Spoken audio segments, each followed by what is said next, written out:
friends, Heidi here from Rain Country. God is good all the time, and I'm here for my regular Monday this and that video, which is a weekly vlog that I do where I talk about many different types of topics, lead you back to some old videos, maybe let you know some videos yet to come, answering some questions that may have come in the past week or so, and whatever else it is I feel like talking about. So let's get to the topics of today. So first thing I want to mention is turmeric. And I do have a video coming out where I do an herb profile on turmeric. Finally, I got around to that. And in that video, I was talking about the limited ways that I personally use it. But after doing more deeper research in order to do that video, it got me thinking again of finding ways to incorporate it more into my diet rather than having to take it in capsule form, because capsules can be a hassle to make. And yes, I was doing that and have been doing that, but and I hate working with turmeric because it stains everything it touches. But I finally got brave and decided to try it in my morning coffee. So just a little bit, like maybe a half teaspoon. I find if I go up to a whole teaspoon, it's just a little too strong. And then if I add some real butter to that, so it's kind of more like a bulletproof type coffee, it is really good. And I'm enjoying taking it that way, and I'm saving the hassle of making the capsules as well as the cost of the empty capsules themselves.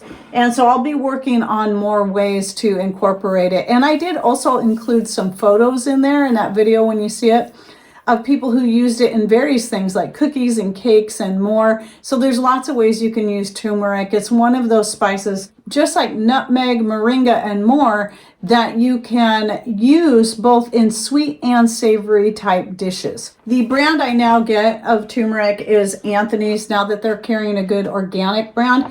And I'm really liking Anthony's more and more all the time. They still don't carry as much things as Frontier Co-op, but what they do carry is typically going to be less expensive per pound. So Frontier Co-op and Anthony's are my two go-tos. I have a video actually coming out on that as well, because people are always asking where I get the herbs that I don't already grow. And well, those are the two main places or companies that I buy from. And then the other thing I wanted to mention was LED candles. We have a good stock of candles, regular wax candles. And what you'll find, if you've watched any of my videos where I talk about off-grid lighting sources, is that if you're wanting to stock up on candles, the best place to do that is look for them secondhand.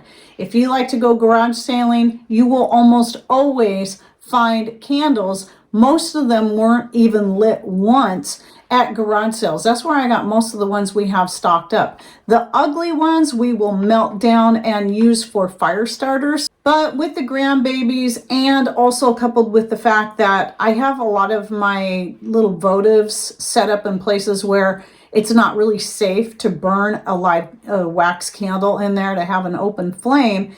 And so I never use them because that's where they're going to look the best, or I need them the most, but I never light them because of where they're at isn't the best place. And I found these particular ones here, and then I went and started replacing all my wax votive candles in the places around the house that I want to use when the power goes out. And I'll turn this on so you can see what it looks like. So it actually even flickers a little bit.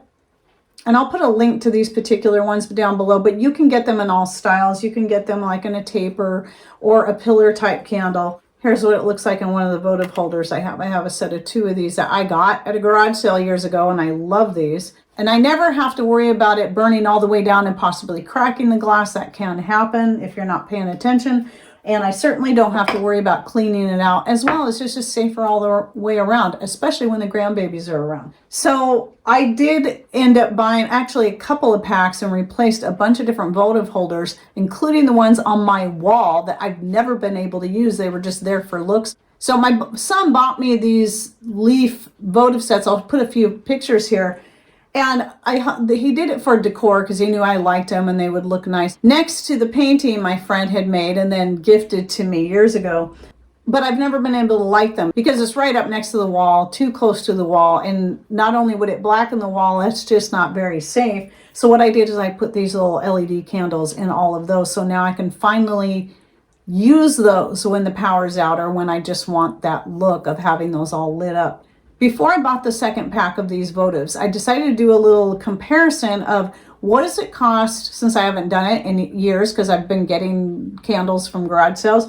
What does it cost for a pack of 24 wax candles, just plain white candles, nothing fancy, no scents, no colors, in comparison to a pack of 24, because that's what you get in these, of the LED votives. And it's about $5 to $10 more for a pack of the wax ones.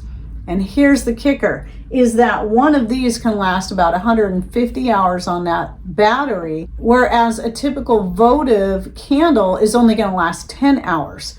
So it's actually cheaper to get LED candles. It's less mess, it's safer, and you're going to get a lot more time out of each one. And yes, you can replace the battery. So I did on Subscribe and Save, I found those exact batteries that I could stock up on, so that, you know, for the cost, you could just throw the candles out and buy brand new ones when they stop working. But I did decide it would be better in the long run just to not have so much stuff going in the landfill, to go ahead and just get extra batteries. So anyway, I'm really happy with these. So this is an option for people, especially people who have to be really careful about the kind of things that they burn, because they're very sensitive. Because some candles, you got to watch for the wicks. They could have lead in them. Some candles might have certain additives that can be toxic to inhale, especially a lot of your scented candles you have to be careful with. But anyway, so this is just an option. I still have my wax votives, and I'm still going to keep them on hand. And even if it is eventually, I just melt them all down and use them for fire starters. For the most part, I will still keep the burnable ones, because natural candlelight is nice to have and is better for your eyes actually than LED. And so with that said, I want to bring up this. I bought a bunch of these a couple years ago because I really, really liked them. And these are LED lanterns. However, a couple of mine don't, and this is one of them, don't work as good as they used to. This is as bright as this one gets now, which isn't very bright. It's only good for a night light now. And it's normally, let me grab one of my better ones so you can see how bright it can get. See, that can get nice and bright. Let me go ahead and turn this other one back on, and I've turned it up all the way. They are adjustable, so you can see the difference. This is how this one should look. Well, I'll explain what happened. And this battery is fully charged, and I even changed it out for a fully charged battery. Well, I was hanging, just like I do with my oil lanterns. I have some oil lanterns I really like, the German ones. I hang them on metal plant hooks that Patrick I had him install around the house. And I love it. It works perfect. It holds the lanterns far enough away from the wall that there's no concern about it turning the wall black or it catching the wall on fire. But I did have a couple of the plant hooks where I'd hung these on. Well, here's what happened. We had a storm and lightning struck really, really close to our home. And I don't even remember if I had these on at the time, but they lit up. And then they went dim, and ever since, those two lanterns have not worked properly. And I tried changing out the battery, so something happened during that electrical storm that damaged the lanterns, and I think it was because they were hanging on the metal plant hooks, and so it just carried that electricity into the lantern. So I don't hang those ones on there anymore, so only the oil lanterns. So if you follow my older videos and you're like, oh, that's a great idea, the plant hook and stuff, and you can put it as high as you want and so on and so forth, don't hang these LED type lanterns from there, because if you have an electrical storm, it will damage your lanterns. So they both still work, they just don't work correctly. Like this one's very dim, and the other one, it gets a little brighter, but it doesn't always stay on. It'll just kind of flicker and go off all the time. So that was, I was pretty sad about that. But as far as the rest of them, the ones I didn't have hanging on metal plant hooks, they still work great, and I still use them on a regular basis. So anyway, a little tip on that. Now, a couple other things I want to talk about is I did get some more oils going. This one is a new blend for my joint and muscle rub that I decided to try adding a few more herbs to. I'll link to my recipe down below. The recipe that I'm linking to is actually after I've had the oil infused, but I did talk about the herbs that I used in that oil infusion. So I did make a new video about making this oil infusion. So you can go check out my muscle rub video, but watch for the new one coming out just on the making this oil, because I did add 3 new herbs to this. And part of my goal is to see if I can reduce the need for adding so much essential oils to it. You don't actually need to add any essential oils, but I like the essential oils in there because they just add even more to it. But the more I infuse into the oil of different herbs, the less I'll need to add the essential oils, thus making it more frugal to make it this way. So once this is done infusing, I'm going to give it a couple months, then I'm going to try using it straight with no essential oils added to see how well that works. But in the meantime, you can go check out my video down below that I did a year or two ago on how to make a joint and muscle rub. And then this one is my skin healing oil. So I do have my regular skin cream, infused oil that I use in the skin cream, and it's great. It actually, even though I don't advertise it as a healing cream, I know people who have bought it and used it for healing various skin issues from eczema and more. A couple of people are local people. Like one lady was buying it for her grandson who was really struggling with some eczema, and she found it was the only thing that worked, and she got the unscented variety. But if you'd like to know how to make it yourself, you can go ahead and check out my video I did a few years ago on it's the rose geranium blend, but you can use whatever blend you want or leave the essential oils out altogether if you have sensitive skin. Like this lady was getting the unscented. That means I didn't add any essential oils to it, and she said that worked really good, and she came back and bought a bunch more tins for them. So even though I gave her the recipe, she decided to just go ahead and buy the pre-made stuff. So anyway, I do still have a separate recipe that's more specific for healing. My skin cream infused oil, I use a lot of flowers and different things that are just good and healthy for the skin. This one I narrowed it down to just 5 or 4 herbs and make it really, really strong. And so this one is, I left out the calendula flowers on this just to reserve them for the regular skin cream. But this one in particular has comfrey, yarrow, plantain, and dandelion flowers. And I do find that healing salve I make from that works really good for quite a few other things as well. Okay, and I've had several questions come in lately that I've been getting a lot of the same question. And even though I already have videos out on these, I'm just going to go ahead and answer them real quick. Do I use oxygen absorbers or desiccant packs in any of my vacuum sealed goods? No, never. Years ago, I was using them in the buckets and the Mylar bags and buckets of grains. I don't do that anymore.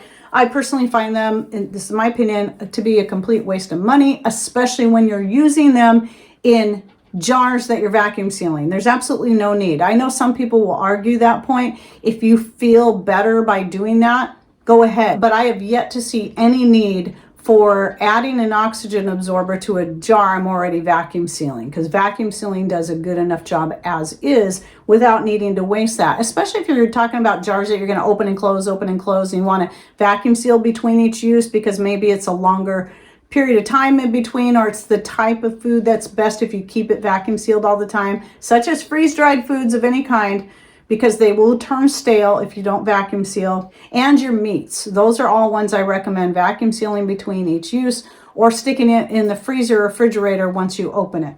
So you don't want to have to keep throwing a new oxygen absorber in every time you do that. And then another question I've been getting a lot is about dosing of herbs. So I've been putting out, as I've been doing for over 6 years now, videos where I do herb profiles on different spices, herbs, and more. And then people want me to give specifics on dosing. Well, the reason I don't do that is because, first of all, I'm giving you the tools to get started in something, plus the information on how you can do your own research. So you've got that, but also because each individual is going to be very different in what they need. Some herbs you shouldn't use at all. And it's going to be all dependent on the medications you're on, if you're pregnant and nursing, if you have any underlying health problems, or even allergies to any of the herbs. And the amount you use, even if it's a safe one for you, the amount you use is going to have to be very much tailored to you. And so, as with anything, you should always start with the smallest amount and slowly work yourself up. And if you find any kind of detrimental effects, like someone shared with me today on my ashwagandha video, that she took a couple of ashwagandha capsules that she had bought and immediately started throwing up. Well, that would tell me if it wasn't something wrong with the capsules that she bought themselves, that might be very sensitive or allergic to ashwagandha, and she should stop taking it immediately. If you start having any detrimental effects to anything, stop taking it. Or if you've been slowly increasing and you're finding that it's making it worse at a higher dose, cut back. And remember, don't be dependent on one herb or spice all the time. Always keep mixing it up, because anything can be done in excess. So I keep saying that, but anyway, that's the reason why I don't give specific doses. You can look that up for yourself. But I have another video coming out where I talk more about that. So be watching for that, where I go into more detail.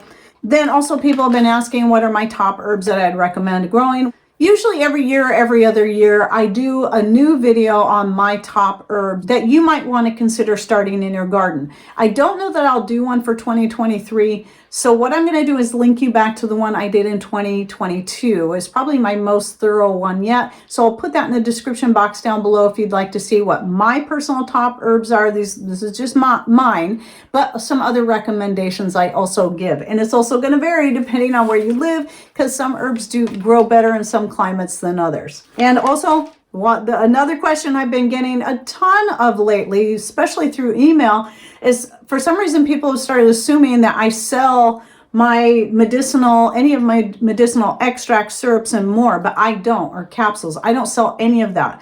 And I cover the reason why I don't do that in a video I did, I think, last year, that I'll also link to down below if you'd like to understand why I do not sell them. But what I do is I provide you the information on how to get started in making your own. So I have all kinds of videos on making your own extracts, tinctures, capsules, and more. And even those should be tailored to suit you. So I'm just showing you what I do. I'm not going to make and sell those to other people. Okay, well, I hope you enjoyed my this and that for the week. Don't forget to check out the video links I'll be putting in the description box down below. And if anything you'd like to add, please put that in comments down below. And thanks for watching. Take care and God bless.